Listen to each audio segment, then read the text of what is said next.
As we are journeying through the Old Testament, we join in the story of Jacob. Last week, we heard from part of Abraham, Sarah, and Isaac's story in Genesis 18 and chapter 21, and now we jump to Genesis 32. And a little background before we jump in, Jacob is about to meet up with his twin brother Esau, who's been holding a little bit of a grudge for good reasons. Twins, right? Seriously. And so we join in Genesis 32, verse 22. But during the night, Jacob got up and took his 2 wives, his 2 maidservants, and his 11 children, and crossed the ford of the Jabbok. He got them safely across the brook along with all his possessions. But Jacob stayed behind by himself, and a man wrestled with him until daybreak. When the man saw that he couldn't get the best of Jacob as they wrestled, he deliberately threw Jacob's hip out of joint. The man said, "Let me go, it's daybreak." Jacob said, "I'm not letting you go till you bless me." The man said, "What's your name?" He answered, "Jacob." And the man said, "But no longer. Your name is no longer Jacob. From now on, it's Israel, God wrestler. You've wrestled with God and you've come through." And Jacob asked, "And what's your name?" The man said, "Why do you want to know my name?" And then, right then and there, he blessed him. Jacob named the place Peniel, God's face, because he said, "I saw God face to face and lived to tell the story." The word of the Lord. Glory to you, O Lord. Grace, peace, and mercy be with you today. I want to see who's interested, because I want to wrestle with you today. Who? Anyone? Ken Peterson last night said he was in for it, but so, timer? Yeah? But I don't want to wrestle with you in the physical headlock, figure 4, leg lock kind of way. No one will be jumping from the top rope with our wrestling. The kind of wrestling I want to do with you is about the real, deep, rich stuff of life. What does it mean to be God's child right here, today, with the next step that we take? We get this story of Jacob today, and I gave you a little bit of the background, but Abraham and Sarah have Isaac. Isaac has twin sons, Jacob and Esau. Esau is born first, and as we know, oldest children, the superior child, right? No? That's what I always believed.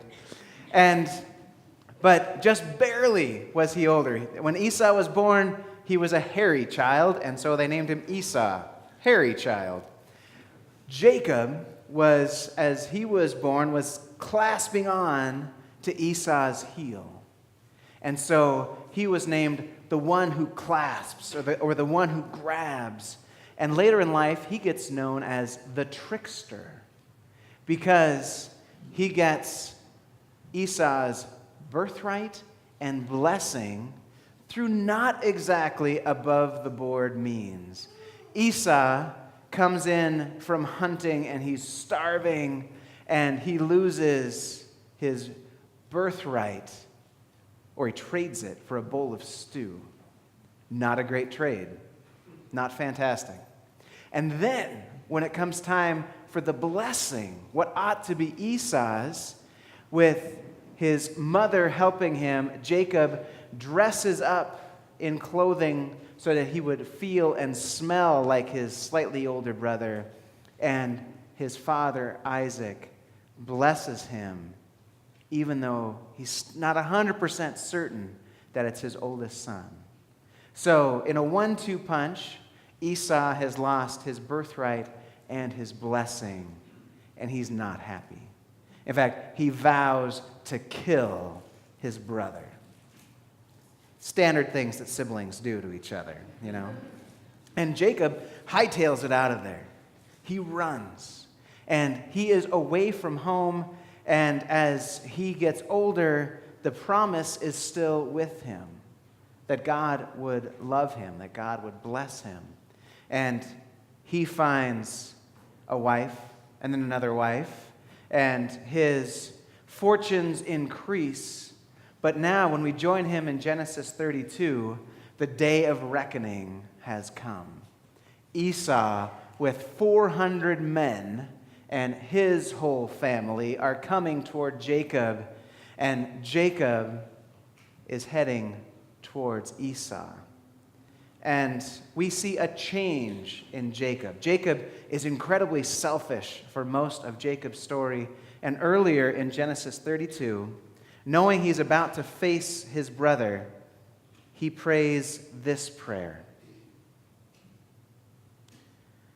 God of my father Abraham, God of my father Isaac, God who told me, go back to your parents' homeland and I'll treat you well, I don't deserve all the love and loyalty you've shown me. When I left here and crossed the Jordan, I only had the clothes on my back, and now look at me, 2 camps. Save me, please, from the violence of my brother, my angry brother. I'm afraid he'll come and attack us all, me, the mothers, and the children. You yourself said, I will treat you well. I'll make your descendants like the sands of the sea, far too many to count. And so Jacob splits his family into 2 camps, thinking, well, if Esau attacks one, then the other will survive. And he sends them across the Jabbok, by the way, which is toward Esau. And Jacob stays behind. Jacob is having some internal changes happening. He's learning to trust in God. He's learning to ask for forgiveness. But he's still Jacob. Kind of like us. We sometimes don't act in the way we ought to. And so there Jacob is behind, his family ahead of him, into the teeth of danger as he imagines it, and he wrestles with God all night. And it's that kind of wrestling where no one seems to have the advantage. The kind of wrestling you might have found yourself in life, saying, I don't know where to go, I feel stuck. And at the end of this wrestling, Jacob emerges changed internally. There's a change in how Jacob feels called and called to live. Changed externally. He leaves this fight, this wrestling match, with a limp that he will carry with him the rest of his days. And his identity is changed as well. He's no longer Jacob. He's Israel, God wrestler. I wrestle nearly every night. Anytime I don't have a church meeting, I wrestle. Church meetings are a different kind of wrestling. I wrestle with my boys because I am the primary bedtime guy. And it seems that when there's about 3 bites left of dinner, the wrestling starts. Because right after dinner comes bath time. And right after bath time comes getting dressed. And right after getting dressed comes brushing teeth. And after brushing teeth comes story time. And then the main event, bedtime. It's a fight nearly every night. And usually the more tired my boys are, the more of a fight it is. And when they were just learning language, they learned the phrase, no, I don't want to. And as they've grown older and wiser, they've learned more sophisticated ways to say, no, I don't want to. That never stops, by the way. We always learn more sophisticated ways to say, no, I don't want to. And I wrestle with them because I love them, because I want the best for them. And I know that not being stinky is best for them. And I know that having clean teeth and clean clothes and good rest and hearing stories are good for them. And they know that as they grow and get older, they need to test boundaries. They need to learn in a safe place where to push back. And so we wrestle every single night. And at the end of that wrestling, they lay their heads on their pillows and I say, now it's time for prayers. And we pray together, now I lay me down to sleep. I pray the Lord my soul to keep. Your love guard me through the night and wake me with the morning light. Which is a change from when I was a kid, and it was, if I die before I wake, which Jesse's bringing up terrifying memories from daycare, and I remember, if I die, what? When did this get brought up? And after we say, your love guard me through the night, we go into a litany of praying for grandparents and great-grandparents and aunts and uncles and cousins. And if there are friends or community members that need our prayers, they get added in there too. And the final thing we do is bless each other. And I lean over my children's beds and I make the sign of the cross on their heads and I say, the Lord bless you now and always. I love you. And I started this with my daughter when she was 6 months old, and it is the greatest heartwarming thing ever when they started reaching up and blessing me. I bless them, and then they bless me. We may have been wrestling for the last hour, but we end it with a blessing because we're not going to give up on each other. We're in this for the long haul. I want to wrestle with you. I am called to be here in this community. And there are times when you write me notes or give me calls saying, I need to wrestle with you. There's something that I'm frustrated with or don't understand or just want to talk about. And that's a great joy to me, to wrestle with you what it means to be a child of God. Because I believe firmly that we are called to wrestle with God. And when we wrestle with God, that means that what we want to say is hard and fast, and here's the rule. Well, maybe that's not the rule. Maybe God is busting down the walls I've built up. Maybe God is calling me to something new. Maybe God is calling me to welcome someone new. Maybe God is calling me to something that terrifies me. I believe that when we wrestle with God, we end up with more and with less. We end up with more compassion. We end up with more love. We end up with more vulnerability and more room for others. And we end up with less. We end up with less certainty that we're right and those people are wrong. We end up with less hatred. We end up with less of us and more of God with us. Wrestling with God can be terrifying. But the good news is we've got a God who wants to wrestle with us.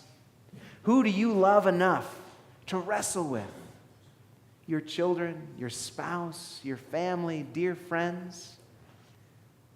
And yet we've got a God who says, I love you so much, I want to wrestle with you. And I'm not going to let you go. Find rest. Find safety. Find hope. Find that path that we're not quite so sure we want to walk. Find that with me. I am with you. In our gospel today, we've got that picture of Jesus in the Garden of Gethsemane saying, Father, if it is your will, let this hour pass. Remove this cup, but if it's your will, I'm here. I will wrestle for the people that I love and give them forgiveness and life.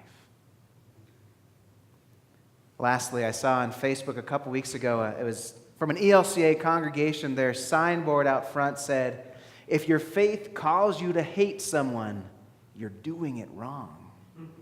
And I love that. We are not called to be a people of hate. We're called to be a people wrestling for justice and mercy and forgiveness and God's love in the world. That's who we're called to be. And that's the wrestling match ahead of us. And I love to wrestle with you as we seek that out. Amen.